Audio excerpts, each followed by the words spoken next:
John aka Chicken Fillets here, and it's time again for another Remembering episode. This series, well, I remember about a video game, but this time round I have put this out to the community, the Chicken Fillets community, and I gave you the choice of the PlayStation 1, the PS2 or the Xbox 360 that I was going to remember.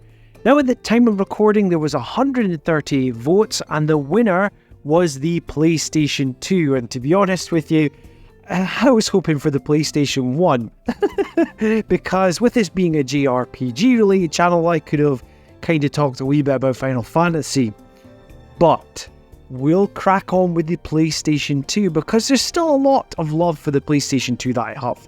But anyway, before we get cracking on, if you've not heard a Remembering episode before, how it works is I like to do this in a one-shot, one-take format, so if there's mistakes, if there's spoilers, I don't know how I can spoil the PS2 by now, then you have been warned. Now, how I like to do this is I like to discuss how I got into said system or game, my thoughts about the system at the time, and then the future of said system. So let's talk about how I got into the PlayStation 2. Now I had to quickly check what year it came out, and I couldn't believe that it came out in 2000, right? So for me, I'm trying to remember with my age, I would have just been going into academy for the first year, and yeah, this system's like nearly 24 years old, 23, 24, depending on the region that you are in. And honestly, so I was originally brought up with a Sega Mega Drive, then I went on to the PlayStation. So generally what a lot of parents, well my parents did is they got the PlayStation 2 because it had the DVD drive in it as well, and plus we would be able to play the likes of PlayStation 2 games and the PlayStation 1 games. So realistically there's not much more I can add onto this part because at the end of the day, because of my age at the time, I would have been about, doing my maths, because I would have been about 12, 12 or 13 maybe. My maths is really bad. I wouldn't have made money at all because, school age. I wouldn't have been able to go out of my way to buy something like this, so it was down to my parents. So yeah, that's how I got into it. But let's talk about the meat and potatoes of the PlayStation 2, my general thoughts about it, etc. Now, I've mentioned before that I kind of fell off the map when it came to JRPGs around about the PlayStation 2 era. This was because of Final Fantasy X. But before that, I was more of a casual gamer, I had to play my Final Fantasies and that, but it was more like your Grand Theft Autos and stuff. Now, the games that I loved on the PlayStation 2 when growing up. So I mentioned Grand Theft Auto. So Grand Theft Auto was a mainstay for anyone who played the PlayStation 2. Grand Theft Auto 3 is still my favourite out of the three. I know, yes, Vice City is awesome. San Andreas is also fantastic. I've replayed that so many times. Jak and Daxter. Now that was a fantastic series. I remember playing the first one and it's all, fantasy and whimsical and stuff. And then the shift of tone when it went into Jak and Daxter 2. That is an immaculate game. Probably one of the best sequels I've ever played. I remember getting the hoverboard for that and flying about the city and everything. I love Jak and Daxter. And remember when Jax actually started talking and he was a bit of a badass in this. When he was the silent protagonist in the first game, it was just amazing. And then you had likes of Jax 3, and then there was that racing game which, yeah, it's a game. But for me, right, and you'll laugh at this, but with the PlayStation 2, I, at the time, was mainly more concerned about Tony Hawk's and SmackDown, WWE games. So, let's talk about Tony Hawk's, because I spent a lot of time with those games. Now, Tony Hawk's had heaps of games on there. Now, funnily enough, the only one that I didn't really play on there, I didn't play Tony Hawk's 3, well, tell a lie, I've played Tony Hawk's 3, my friends had it. I never bought it. Tony Hawk's 4, I spent loads of time on that.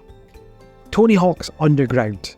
Tony Hawk's Underground 1, should I say, is probably one of my favourite all-time skateboarding games. I absolutely love that. They included a story mode. It was the first time you could jump off the skateboard and do like pretty basic parkour and stuff. I think it's when it came into Tony Hawk's Underground 2, that's where I kind of fell off the wagon with the likes of skateboarding games, because it turned into more of Jackass, the video game, and I was kind of like, yeah, I don't want to really play Jackass. I mean, Jackass was funny on the TV, but you know, I was more there for Tony Hawk's, not messing about as Bam Margera or however you pronounce it.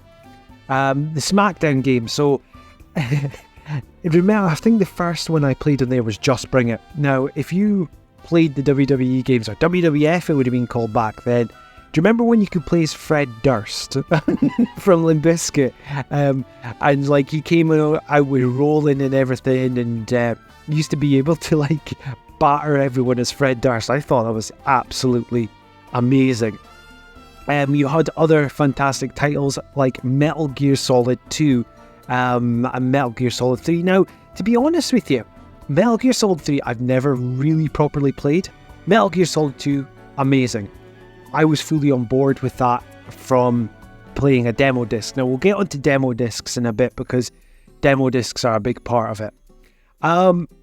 The other big game for me on the PlayStation 2 was Dirge of Cerberus Final Fantasy VII, because, well, look, it's Final Fantasy VII, and the fact is, to me, I couldn't believe there was some form of a sequel for Final Fantasy VII.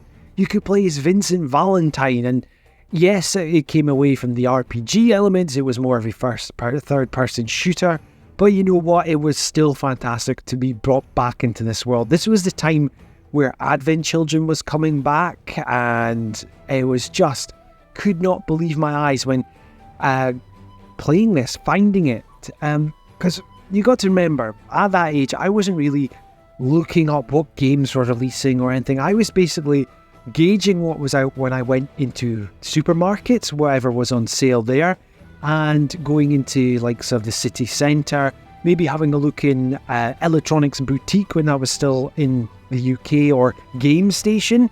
I can't remember if we had Game up here or not at the time. So, you know, when it comes to like stuff, you know, your Persona 3s and your Persona 4, etc., and all your other big JRPGs, I had no understanding of that world. Now, Final Fantasy X, I've said this on the channel many times, I just was not interested in Final Fantasy X, which is a real big pain in the arse for me, because I love that game now. People used to say to me, you should play this, it's amazing.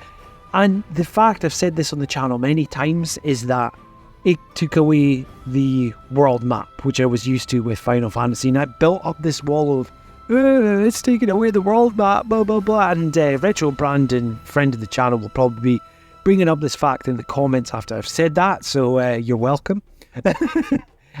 Now, I touched on demo discs. Now, I don't know if anyone else had this. We used to pick up the official PlayStation 2 UK magazine, and it used to come with demo discs every month.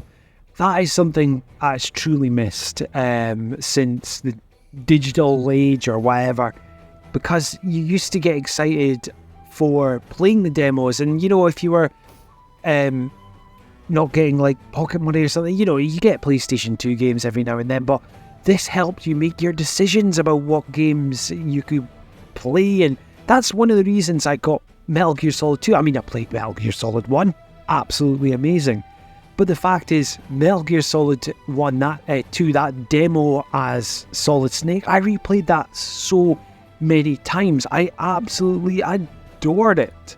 What other ones was there? That always sits. Oh, Papa the Rapper 2. I always remember the demo with that, because it had the song about them making cheeseburgers, and it's the guy going, cut the lettuce, don't forget the cheese, which unashamedly I have that as a track on my playlist. I love that song. Yeah, I know. Speaking of Metal Gear Solid, right? Does anyone remember there was a skateboard game linked with Metal Gear Solid 2 where you could play as, I think you could play as Raiden or Solid Snake? Playing as them, skateboarding as them on that big oil rig thing. That was absolutely insane.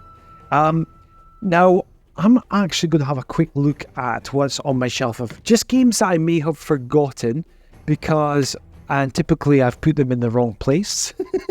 I thought I've left them on my actual game room cupboard, but I've actually put them away properly. I'm going to have a quick check and see what I have. Oh, yes, Primal. Anyone played Primal before? That game introduced me to one of my favourite bands of all time, 16 Volt. We had Spider-Man 2. Oh my god, Spider-Man 2 was probably one of the best superhero games before Spider-Man on PS4 came out. And then likes of a couple of other ones before we end on this video. We had Camus Edit or Bully, the Rockstar Grand Theft Auto style game where you were in school. There was also Sonic Heroes, the first time where we saw Sonic going multi-platform. I think I'm probably wrong with that, but anyway, that was amazing seeing Sonic appear on a PlayStation game. And then there was did anyone ever play a game called Dog's Life? Dog's Life was a game where you got to control a dog for some reason and literally just make the dog poop and pee and stuff. It's one where I thought was funny because you could do X, Y, and Z like that, the immature mind of a youngin. But let's talk about the future of the PlayStation 2. Well, come on. I mean, we're at the PlayStation 5 now. So let's talk about realistically what my future with the PlayStation 2 is. Now, I have actually, a couple of years back, purchased more PlayStation 2 games physically. And it was more getting back into JRPGs. My most recent ones were the Dragon Quest, Journey of the Cursed King, I think it's called, and Valkyrie Profile 2, which I actually played and really enjoyed it, because it's Valkyrie Profile. I do really like that series. Now, guess what? A Steam Deck reference is coming in. With the likes of the Steam Deck, I have been told there is ways to emulate the PlayStation 2 games, which will probably be really good for me because I can revisit my Tony Hawk's if I wanted, or the fact that I could go and experience some of the JRPGs I missed out, aka Xenosaga, which didn't really know about until I started getting back into my JRPGs. Amongst Shadow Hearts, I think it's called as well. That's always been recommended to me, but I've never played it. And it gives me the chance to play these games which I've missed out on. So you know what? Even though that's the PlayStation 2, which I do have still, I'll be able to actually revisit that in the most comfortable way possible for me, which suits me down to the ground. So yeah, you know what? I actually spent a lot longer talking about the PlayStation 2 than expected. So yeah, that's quite a fun one. But anyway, what were your thoughts on the PlayStation 2? What was your favourite title on the PlayStation 2? Let me know in the comments down below. Now, if you like what you're hearing and seeing on this channel, well, please help me grow it by liking, sharing and subscribing. And if you want to be kept up to date with everything Chicken Fillets, hit that notification bell. This has been John, aka Chicken Fillets, and until next time, tatty bye.